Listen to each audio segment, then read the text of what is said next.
Next lecture in central academy CS online classes में आपका स्वागत है। दोस्तों, हमने इन ऑनलाइन क्लासेज में ऑर्गेनिक केमिस्ट्री का एक चैप्टर जो लगभग आधा हो गया था उसके बारे में हम बात कर रहे हैं। आज उसी चैप्टर में हम कुछ आगे बढ़ेंगे। देखो, इस वीडियो से पहले हमने सर्जन का नियम पढ़ा, गुड्स अभिक्रिया पढ़ी, गुड्स फीडिंग अभिक्रिया पढ़ ली, इसके अलावा उन्माद अभिक्रिया पढ़ ली, यानी कई सारी अभिक्रिया बनाने की वीडियो में डाल्टन पढ़ ली, क्रॉप परिक्रम पढ़ लिया, खूब सारी अभिक्रिया पढ़ ली, नेम रिएक्शन भी खूब सारी पढ़ ली। इसके बाद आज जो टॉपिक रहेगा एल्किल हैलाइड में ही, वो तो पहले तो मोनो चल रहा, अब आज हम पढ़ेंगे डाई हैलोजन व्युत्पन्न पढ़ेंगे। आज का टॉपिक अपना क्या रहेगा? डाई हैलोजन व्युत्पन्न रहेगा। क्या रहेगा? डाई हैलोजन व्युत्पन्न रहेगा। तो देखो दोस्तों, नाम से पता चल रहा है डाई का मतलब क्या होगा? डाई का तात्पर्य है दो। डाई का मतलब क्या हो गया? दो। हैलोजन का मतलब क्या हो गया? दो। हैलोजन का मतलब क्या हो गया? अक्ष मतलब क्या? सक्रिय और अकेले तत्व है, यानी ऐसे यौगिक जिनमें दो हैलोजन पाए जाते हैं। हैलोजन परमाणु कितने पाए जाते हैं? दो पाए जाते हैं। ऐसे यौगिकों को हमने क्या कहा है? डाई हैलोजन व्युत्पन्न कहा है। अब देखो दोस्तों, याद रखना, हमें इसकी परिभाषा जानते हैं। डाई हैलोजन व्युत्पन्न की परिभाषा जानने का प्रयास करते हैं। दोस्तों, किसकी परिभाषा जानेंगे? डाई हैलोजन व्युत्पन्न की परिभाषा जानने का प्रयास करेंगे। कैसे? आपको क्या करना है दोस्तों? डाई हैलोजन मतलब क्या लिखें? परिभाषा क्या होगी कि संतृप्त हाइड्रोकार्बन, किसमें? संतृप्त हाइड्रोकार्बन के दो हाइड्रोजन परमाणु का प्रतिस्थापन। कितने का? दो हाइड्रोजन परमाणु का प्रतिस्थापन हैलोजन परमाणु द्वारा। किसके द्वारा? हैलोजन परमाणु द्वारा प्रतिस्थापित किया जाए तो बनने वाले यौगिकों को क्या बोलेंगे? डाई हैलोजन व्युत्पन्न कहा जाता है। कहने का तात्पर्य दो हाइड्रोजनों का प्रतिस्थापन दो हैलोजन द्वारा करवाना है, और फिर जो यौगिक बनेंगे उनका नाम हमने लिखा है डाई हैलोजन व्युत्पन्न यौगिक कहा है। क्या कहा है? डाई हैलोजन व्युत्पन्न कहा गया है। अब देखो दोस्तों, अपने को करना क्या है? डाई हैलोजन व्युत्पन्न यौगिक है, डाई हैलोजन यौगिक है, वो कितने प्रकार के होते हैं, कौन कौन से होते हैं, उनके बारे में जानने का प्रयास करना है। हालांकि दोस्तों, जब हम एल्किल हैलाइड का वर्गीकरण पढ़ रहे थे उस समय भी इनके बारे में हमने जानने का प्रयास किया था। तो देखो, अब हम कहेंगे ये डाई हैलोजन व्युत्पन्न तीन प्रकार के होते हैं। कितने प्रकार के होते हैं दोस्तों? तीन प्रकार के। पहला प्रकार याद रखना, क्या? Gem dihalo alkane. पहला कौन सा लिया हमने? जैम। दूसरा हमारे पास है मूला, या इसी का नाम है विष में लिया, विष डाई हैलो एल्केन। तीसरा हमारे पास है alpha omega dihalo alkene.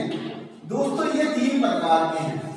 कितने प्रकार के हैं? तीन प्रकार के क्या है? डाई हैलोजन व्युत्पन्न है। कितने प्रकार के हैं? तीन प्रकार के डाई हैलोजन व्युत्पन्न है। अब देखो दोस्तों, एक एक के बारे में जानने का प्रयास करते हैं।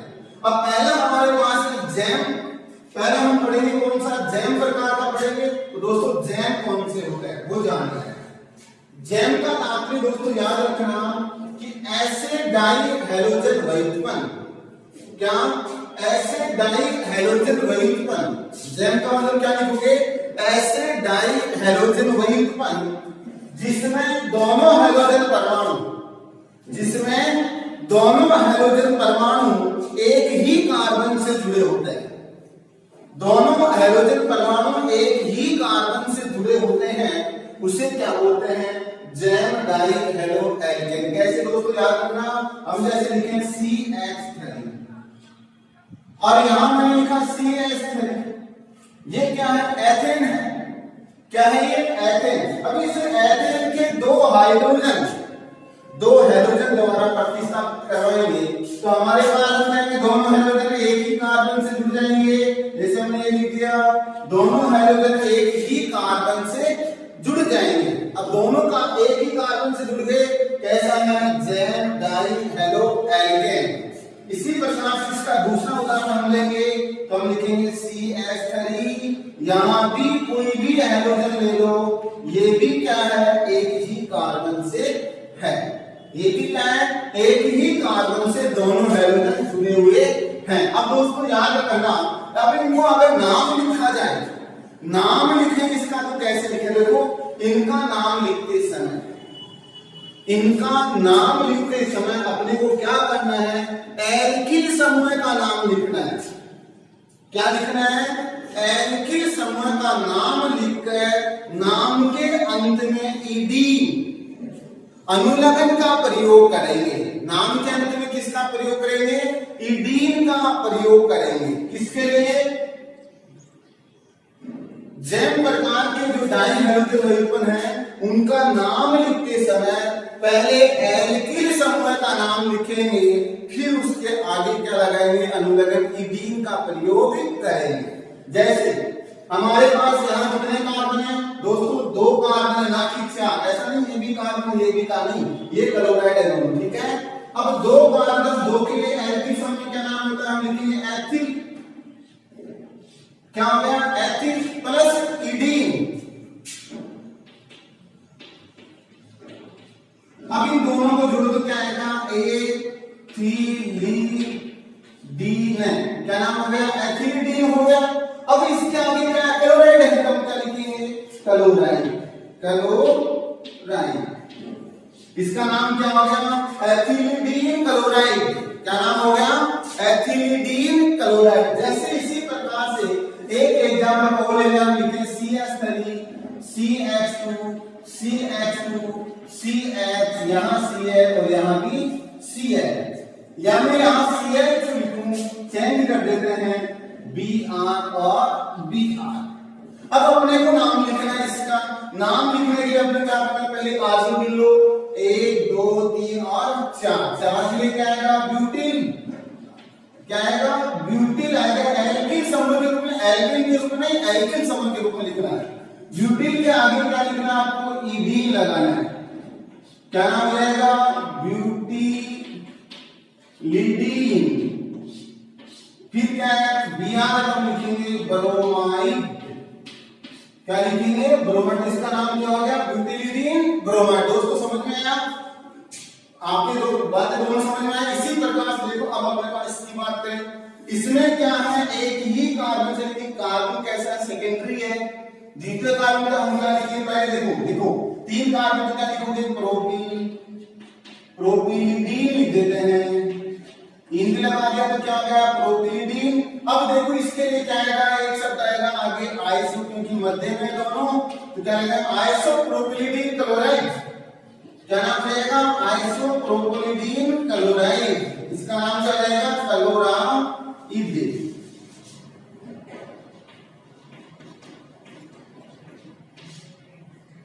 आइसोप्रोपिलिडीन क्लोराइड इसका नाम हो गया, ठीक है दोस्तों। अब इसके बाद में सेकंड लेते हैं, ये तो हो गया जैम, और अब दूसरा हम लेते हैं मुलाम या विष, या तो मुलाम या फिर क्या लेंगे, विष लेंगे। देखो कैसे समझना, आपको समझना, अच्छी तरह से समझने का प्रयास करना। हमने क्या लिखा, यहां हम लिखेंगे मुलाम, इसी का नाम हम लिखेंगे विष। विष का मतलब है विषनिल, और मुलाम का मतलब क्या है, मुलाम, ठीक है। अब हम लिखेंगे आगे, हम लिखेंगे डाइहैलोजेन, ठीक है। इसकी डेफिनेशन क्या होगी, अभी हमने जैम में तो क्या बोला था, दोनों हाइड्रोजन परमाणु एक ही कार्बन से जुड़े होते हैं। अब हम मुलाम में क्या करेंगे, दोनों हाइड्रोजन परमाणु एक कार्बन से नहीं जुड़े होते हैं।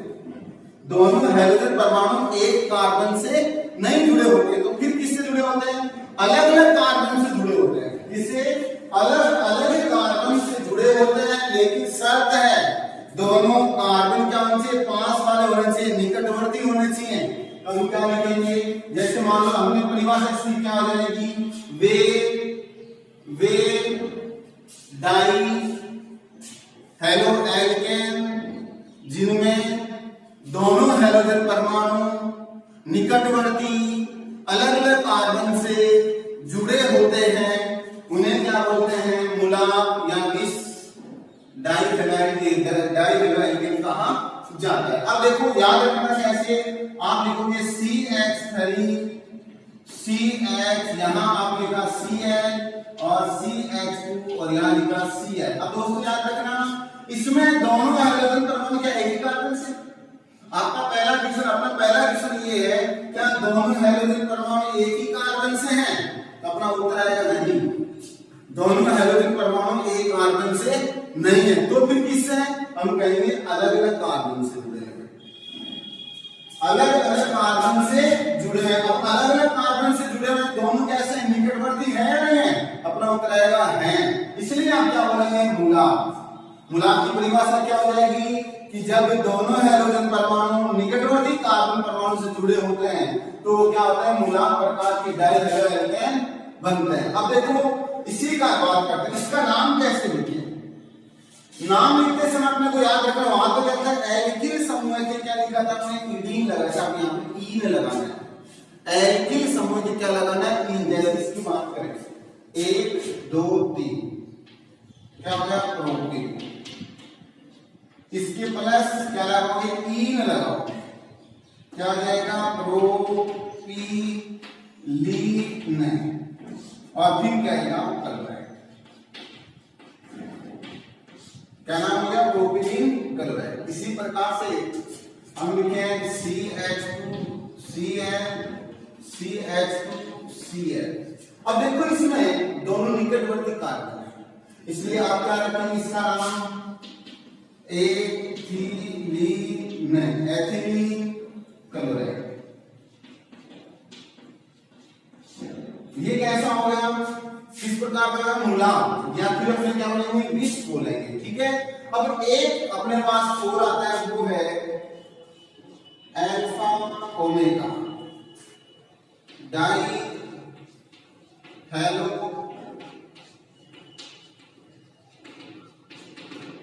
एल्केन। हमने क्या लिखा, अल्फा ओमेगा डाइहेलो एल्केन। अगला हमने लिखा है अल्फा ओमेगा डाइहेलो एल्केन। देखो इसमें क्या करना है आपको, इसमें क्या करना है, अल्फा ओमेगा मतलब हाइड्रोजन परमाणु है वो एक तो श्रृंखला के बीच में पहले कार्बन से होता है, जुड़ा होता है, और एक श्रृंखला के अंतिम कार्बन से जुड़ा होता है, जैसे ये है, ये तो श्रृंखला का प्रारंभिक, इसको मान लिया फिर इसको मान लो, और ये क्या हो गया अंतिम, और ये कैसा हो गया प्रारंभिक। तो कहने का तात्पर्य वे डाइहेलो एल्केन जिनमें दोनों हाइड्रोजन परमाणु श्रृंखला यानी दोनों हाइड्रोजन परमाणु में से एक तो श्रृंखला के प्रारंभिक कार्बन से और एक श्रृंखला के अंतिम कार्बन से जुड़ा होता है, उन्हें क्या बोलते हैं, अल्फा ओमेगा डाइहेलो एल्केन कहा जाता है। अब दोस्तों एक बार पिछले जब हमने इसके बारे में शॉर्ट में जानने का प्रयास कर रहे थे, उस समय हमारे पास कमेंट बॉक्स में क्वेश्चन आया था, उसका उत्तर हमने तुरंत दे दिया था, लेकिन एक बार यहाँ मैं समझा भी देता हूँ। क्या था क्वेश्चन पूछा गया था, CH3 CH, यहाँ CH2 Cl, ये डाइहेड्राइड है, वो किस प्रकार का है, कौन सी श्रेणी में रखें इसको कौन सी श्रेणी में, जैम में रखा जाए, मूलाक में रखा जाए, या फिर इसको किस में रखा जाए, अल्फा ओमेगा में रखा जाए, किस में रखें। तो ध्यान रहे जैम की पहचान एक ही कार्बन से दोनों हाइड्रोजन, ये तो कौन सा था, जैम था, ठीक है। और मूलाक में क्या था, निकटवर्ती कार्बन से जुड़े हुए थे, ये कैसा था, मूलाक था अल्फा ओमेगा में पहला कार्बन और अंतिम कार्बन था, ठीक है। अब याद रखें ये इस कैटेगरी में नहीं आता है, ये इस कैटेगरी में नहीं आता है, ये इस कैटेगरी में भी नहीं आता है, जो कॉलेज लेवल में काम आता है। इसका एक अलग ही प्रकार है जो है विलगित। कैसा है विलगित, तो विलगित में पहचान, या विलगित की पहचान ये होती है कि डाइहाइड्रोजन वहीकरण में से वे यानी ऐसे यौगिक जिनमें क्या होता है, हाइड्रोजन परमाणु अलग अलग कार्बन से जुड़े होते हैं, लेकिन दोनों हाइड्रोजन परमाणु युक्त कार्बन के मध्य एक मैथिलीन समूह आना चाहिए, जो क्या है ये रहा, कौन सा समूह है, मैथिलीन समूह अगर आता है तो उसको बोलते हैं विलगित, उसको क्या बोलते हैं, विलगित कहा जाता है। ठीक है, ये कॉलेज में आता है, फर्स्ट ईयर में चलता है, इसलिए ध्यान दें। अगर अपने पास आते हैं तो आप उत्तर इसका ये देंगे विलगित, ना कि जैन, ना कि मुलाब, ना कि अल्फा ओमेगा, इसका नया नाम है क्या है, विलगित है। ठीक है दोस्तों, इसके बाद अपने पास बात करते हैं कि जो अपने पास डाइहैलोजन वहीकल है इनको बनाया कैसे जाए, इनकी बनाने की विधियां कौन कौन सी हैं, किस प्रकार से बनाया जाना है। ऐसा कह दूं, प्रिपरेशन मेथड ऑफ डाइहैलोजन डेरिवेटिव, यानी डाइहैलोजन डेरिवेटिव है उनका अपने को क्या करना है, मेथड लेने हैं, बनाने की विधियां लेनी है। दोस्तों आज के वीडियो में हम बनाने की विधियां लेंगे, प्लस इससे गुण भी ले लेंगे। ठीक है, ध्यान देना। अब सबसे पहले हम बात करेंगे बनाने की विधियां, बनाने की विधियां। मैं ऐसा कह दूं, प्रिपरेशन मेथड्स कौन कौन से हैं। प्रिपरेशन मेथड में हम लें तो देखो तीनों प्रकार के जो डाइहैलोजन व्युत्पन्न हैं उनकी विधियां भी अलग अलग हैं। सबसे पहले हम बात करते हैं, अपने पास हम सबसे पहले लेंगे जैम, जैम डाइहैलो एल्केन बनाने की विधियां।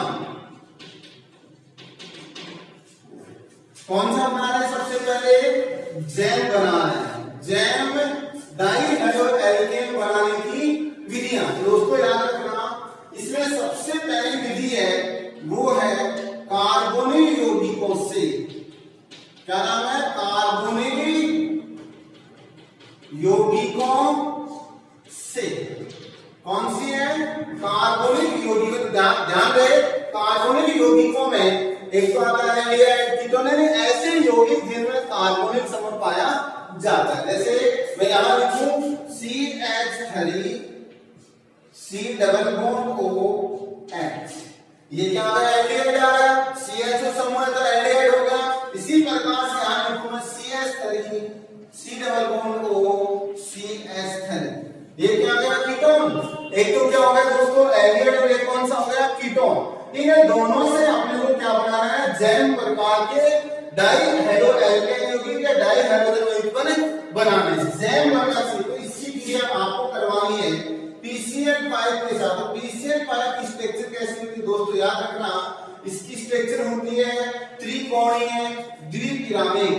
कैसी होती है, त्रिकोणीय द्विपिरामिड। इसमें देखो याद रखना दोस्तों, इस स्ट्रक्चर में तीन बंध तो तल में होते हैं, तीन बंध तो क्या होते हैं, समतलीय होने का मतलब तीन बंध तो क्या है, तल में है, लेकिन दो बंध क्या है, दो बंध में से एक तो क्या है, तल के ऊपर है, और एक क्या है, तल के नीचे है। एक तो क्या है, तल के ऊपर, और एक क्या है, तल के नीचे है। इसी प्रकार से इसकी बात करें, इसकी क्रिया भी इसी से करवा लो, तो इसको डायरेक्ट ऐसे PCl5 लिख देता हूं। ठीक है, इसको आप गर्म कीजिए, क्या करोगे, गर्म करोगे, गर्म करोगे क्या होगा, ऑक्सीजन यहां से हटेगा। जब ऑक्सीजन हटना है तो दो बंध टूट रहे हैं, एक पाई और एक सिग्मा, तो दो बंध टूट रहे हैं, दो बनेंगे। तो अपने पास हम क्या लिखेंगे, CH3C, यहां क्या लिखेंगे HCl, और Cl प्लस क्या हो जाएगा, POCl3। क्या आएगा, POCl3, फास्फोरस ऑक्सो ट्राइक्लोराइड। ठीक है, इसी प्रकार से इसकी बात करें, गर्म करता है तो अपने पास क्या बनेगा, CH3C, यहां लिखेंगे CH3Cl और Cl। अब दोस्तों अपने को याद रखना है किस प्रकार के, ये दोनों किस प्रकार के डाइहैलोजन व्युत्पन्न, याद रहे एक ही कार्बन से दोनों हैलोजन जुड़े हुए हैं, जैम प्रकार का। एक ही कार्बन से दोनों हैलोजन जुड़े हुए हैं, जैम प्रकार का। तो याद रहे किस प्रकार का है, जैम प्रकार का है। ये कैसा है, जैम प्रकार का डाइहैलोजन व्युत्पन्न बने हैं। तो किस प्रकार के बने, जैम प्रकार के डाइहैलोजन व्युत्पन्न बने हैं। ठीक है दोस्तों, इसके बाद में हम दो सेकंड विधि की बात करते हैं। कौन सी की बात करें, कौन सी विधि, सेकंड विधि कौन सी है उसके बारे में बात करते हैं। ठीक है दोस्तों, अगली विधि की बात करें।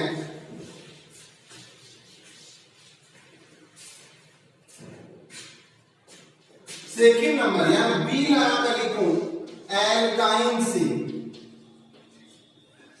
एल्काइन से। अब दोस्तों एल्काइन का सूत्र एल्काइन आ रहा है, इसका मतलब क्या है, ट्रिपल बॉन्ड आएगा। आयन का मतलब क्या है, ट्रिपल बॉन्ड है। जैसे इसका एग्जांपल लेता हूं मैं, यहां लिखूंगा CH triple bond CH ethyne. क्या नाम है, एथाइन, प्रथम सदस्य है एथाइन। इसी प्रकार से लिखूं CH3 C triple bond CH, ये क्या हो जाएगा, प्रोपाइन हो जाएगा। 3 कार्बन वाला क्या हो जाएगा, प्रोपाइन। अब आप लोग इस पर हाइड्रोजन अणु का योग करा दो, H अक्ष का योग करवा दो। H अक्ष के रूप में मुख्य रूप से H अक्ष के स्थान पर क्या आएगा, HCl आ सकता है और HBr। ये दो ही काम में रहे हैं, बाकी काम में नहीं ले रहे। ठीक है, आप अम्लीय माध्यम में कराओगे तो याद रहे H अक्ष भी आ गया अपना, अम्लीय माध्यम भी आ गया और पीछे अपने पास क्या है, एल्कीन और एल्काइन भी आ गए। इस कंडीशन में नियम कौन सा लगेगा, याद रहे पीछे हमने मार्कोनी काप का नियम पढ़ा था। मार्कोनी काप के नियम में क्या कहा था, H वहां जुड़ेगा जहां पहले से H परमाणु क्या है, ज्यादा है। तो इससे बनने वाला प्रोडक्ट क्या होगा, मार्कोनी काप के नियम के अनुसार होगा। कैसे, आप क्या लिखोगे CH, इसमें तो दोनों बराबर हैं, जोड़ दो कहीं भी एक जगह। यहां लिखा CH2 की लिखा डबल बॉन्ड, यहां लिखा CH, यहां जुड़ गया अक्ष। एक लेंगे तो ये बनेगा, दूसरा लेंगे तो दूसरा HB क्या हो जाएगा, यहां जुड़ जाएगा, क्या हो जाएगा CH3 और यहां क्या हो जाएगा अक्ष। यहां ऐसा कर दूं, इस प्रकार से घर लिखकर हम बता दें, सिंपल भाषा में बात करें। अपने से गलती हुई है, देखो कैसे हम एक एक के बारे में बात करें। यहां लिखे हैं H अक्ष, तो सबसे पहले क्या बनेगा, CH2 डबल बॉन्ड CH और अक्ष बनेगा। ठीक है, हमने H काम मिल गया। ठीक है, अब एक जो और है इसका H अक्ष का और वही आने वाला। अब देखो अपने पास याद रखना, यहां कितने H हैं, 2, यहां कितने हैं, 1, यहां कितने हैं, 2, यहां कितने हैं, 1। तो H कहां जुड़ेगा, जहां पहले से हाइड्रोजन क्या है, ज्यादा। ये H यहां जुड़ जाएगा और अक्ष इससे जुड़ जाएगा, क्या बन जाएगा CH3 CH अक्ष और अक्ष। कैसा बन गया, जैन प्रकार का बन गया। कैसा बना है, जैन। सेम वैसे ही यहां देख लो, जैसे यहां हम लिख रहे हैं HCl ले रहे हैं, अम्लीय माध्यम। मार्कोनी काप का नियम लगाओ, H वहां जुड़ेगा जहां H पहले से ज्यादा है। तो यहाँ तो 1 H है, यहाँ 0 H है, यहाँ 3 है, लेकिन ये तो क्या संतृप्त है। असंतृप्त की बात करें तो असंतृप्त में क्या कहेंगे, यहाँ पर 1 H है, जोड़िए हम क्या लिखेंगे CH3 C और यहाँ क्या जुड़ जाएगा, सीधा Cl डबल बॉन्ड CH2 और एक को ले लीजिए अम्लीय माध्यम में, तो वही कंडीशन जहां H ज्यादा है वहां H जोड़ दो, जहां नहीं है वहां Cl जुड़ेगा। हम क्या लिखेंगे CH3 CCl CN CH3।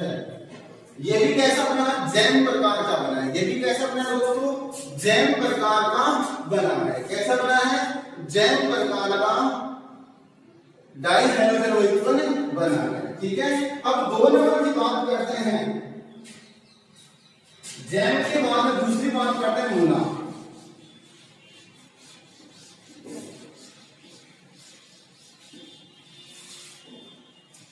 दूसरी बात क्या करेंगे, मूलांक की बात करेंगे। यदि इसमें मूलांक या विषनिल प्रकार के डाई हैलाइड कैसे बनाए जाए, इनको बनाने की विधियां भी 2 हैं। कौन सी विधि है, पहली 1 नंबर ए लगाकर हम लिखेंगे एल्कीन, एल्काइन नहीं एल्कीन से। अब अपने पास डबल बॉन्ड वाला आ गया एल्कीन, तो हम क्या लिखेंगे, एल्कीन की अभिक्रिया हाइड्रोजन के साथ CCl4 की उपस्थिति में संपन्न करवाने पर मूलांक प्रकार के डाइहाइड्रोएल्केन प्राप्त होते हैं। कहने का तात्पर्य हम क्या लिखेंगे, एल्कीन पर हाइड्रोजन का योग करवाएंगे इसकी प्रेजेंस में अध्रुवीय माध्यम CCl4 कार्बन टेट्रा क्लोराइड की उपस्थिति में अभिक्रिया संपन्न करवाएंगे। वैसे देखो आप क्या लिखोगे, सबसे पहले लिखोगे एल्कीन। ये हमारे पास क्या है, एल्कीन एथीन है। इस पर आप क्रिया कराओ, किसी भी हैलोजन का योग करवा दो। तो हैलोजन निकलना अभिक्रिया, यहाँ Cl ले रहे हैं तो क्लोरीन ले तो क्लोरीनीकरण हो जाएगा, ब्रोमीन ले रहे तो ब्रोमीनीकरण हो जाएगा, आयोडीन ले रहे तो आयोडीनीकरण हो जाएगा। अभिक्रिया करवाने अक्रिय माध्यम को CCl4 या फिर अध्रुवीय माध्यम CCl या फिर CH2 कार्बन डाइसल्फाइड, इनकी प्रेजेंस में इसकी अभिक्रिया करवानी है तो सदैव अभिक्रिया मुक्त मूलक प्रोसेस द्वारा होगी। और पाइबंद के इससे एक और यहाँ पर दोनों विभाजित होकर CH2 यहाँ Cl और यहाँ पर भी CH2 और यहाँ पर क्या आएगा Cl। निकटवर्ती कार्बन परमाणु से जुड़ जाते हैं, इसको क्या बोलते हैं, गुलाम। या फिर इसका और एग्जांपल है तो ये ले सकते हैं, इसकी क्रिया आप ब्रोमीन के साथ करवा दो, उपस्थिति यही ले लो CCl4 या फिर CH2, तो ये और ये यहाँ पर भी जोड़ दो, क्या आएगा CH3 CH यहाँ Br CH2 और यहाँ पर भी क्या आएगा Br। कैसा हो जाएगा, मुलाम प्रकार के अपने पास प्राप्त हो जाएगी। ठीक है, इसी प्रकार से हम बात करते हैं दूसरी बनाने की विधि, विधि नंबर 2। दोस्तों विधि नंबर कितने लगेगी, 2 विधि, 2 नंबर आएगी। कैसे, आप यहां 2 नंबर ले लीजिए। विधि नंबर 2, उसका नाम क्या लिखोगे, ग्लाइकोल से, ग्लाइकोल, ग्लाइकोल से। किससे बनाओगे, ग्लाइकोल से। अब ग्लाइकोल का सूत्र क्या होता है, याद रहे, एथिलीन ग्लाइकोल बोलोगे तो भी यही है और ग्लाइकोल बोलोगे तो भी यही है। तो हम क्या लिखेंगे, एथिलीन में क्या लिखेंगे, एथिलीन 2 कार्बन तेल लिखा, यहाँ पर OH लगा दो, यहाँ पर भी OH। किसका सूत्र हो गया, ग्लाइकोल का हो गया, या हम बोलेंगे एथिलीन ग्लाइकोल, या तो क्या बोलेंगे ग्लाइकोल या फिर क्या बोलेंगे एथिलीन ग्लाइकोल बोलेंगे। ठीक है, इसके बाद इसकी क्रिया आप कराओ PCl5 के साथ करवा दो, चल जाएगा, SOCl2 के साथ करवा दो, चल जाएगा, HCl के साथ करवा दो, चल जाएगा। तो हम क्या करवाते हैं, PCl5 के साथ क्रिया करवाते हैं। 2 है तो 2 लेने पड़ेंगे। अब अपने पास क्या है, वो अभिक्रिया हमने पीछे की है, ये तो अभिक्रिया हमारे पास पहले की आई हुई है, तो हम क्या लिखेंगे, 2POCl3 का फॉर्मेशन हो जाएगा और अपने पास क्या बन जाएगा, ग्लाइकोल से अपने पास क्या मुलाम प्रकार का डाइहाइड्रेट प्राप्ति हो जाएगा। ठीक है, इसके बाद में दोस्तों अपने पास एक बात और आती है, एक और बचा हुआ है, वो कौन सा है, अल्फा ओमेगा प्रकार का बचा हुआ है। कौन सा बच गया, अल्फा ओमेगा प्रकार का बचा हुआ है। उसमें एक ही विधि है बनाने की, इसकी हम क्या लिखेंगे, 3rd नंबर हम लिखेंगे alpha omega die hello, alpha omega die halo alkane बनाने की विधि। देखो हमने इसमें एक ही विधि पढ़ेंगे, हालांकि पीछे हमने हुन से डीकर अभिक्रिया नाम से पढ़ा था, आज हम हुन से डीकर अभिक्रिया नहीं, उसके नाम से नहीं, इसी को हम लिखेंगे एडीपी कमल के सिल्वर लवण से, या एडिपिक अम्ल के सिल्वर लवण या अम्ल के सिल्वर लवण से। सबसे पहले एडिपिक अम्ल का फॉर्मूला अपने को आना चाहिए। एडिपिक अम्ल है वो क्या है, द्विकार्बोक्सिलिक एसिड है, जिसमें क्या होता है, कार्बोक्सिलिक समूह है वो क्या है, दोनों किनारों पर जुड़ा होता है और टोटल जो कार्बन होते हैं वो टोटल इसमें होते हैं कितने, 6। कितने होते हैं दोस्तों, 6 होते हैं। अब गिनना जरा कितने हो गए, 1 2 3 4 5 और 6। ये क्या है, एडीपी अम्ल है। क्या है ये, एडीपी अम्ल। इसके सिल्वर लवण से है, सिल्वर के साथ जो सिल्वर जोड़ दो इनसे, क्या आएगा, सिल्वर लवण। यहाँ Ag और यहाँ पर भी क्या आएगा, Ag। ठीक है। अब आप इसकी विधियां करवा दो 2 ब्रोमीन के साथ।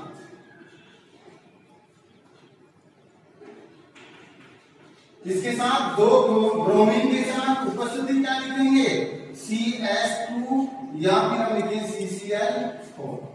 कार्बन टेट्राक्लोराइड या कार्बन डाइसल्फाइड। अब देखो हमारे पास क्या लिखेंगे, दोनों Ag और इधर वाले दोनों Br। क्या बना लेंगे हम, यहां क्या बना लेंगे, हम लिखेंगे 2AgBr। क्या बना लेंगे, 2AgBr बना लेंगे। ठीक है दोस्तों। इसके बाद में दोनों कार्बोक्सिलिक समूह है, एक तो ये और एक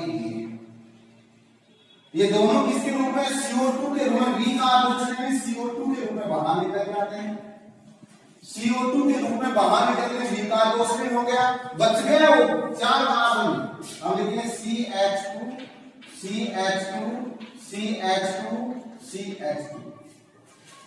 एक 2 ब्रोमीन है, एक तो इस इधर वाले से एक नीचे वाले से यहां जोड़ दो, एक Br और एक यहां जोड़ दो Br, बन गया क्या, अल्फा ओमेगा। प्रकार से डाइहाइड्रोजन वैल्यू प्राप्त हो गई। इस प्रकार से दोस्तों हमने डाइहाइड्रोजन जो डाइहाइड्रोजन वैल्यू है उनको बनाने की विधियां आपने पढ़ी है, उनका वर्गीकरण हमने पढ़ा है। जहां तक हो सका वहां तक हमने सरल भाषा का प्रयोग किया है ताकि आप लोगों के समझ में आए, अच्छा समझ में आए।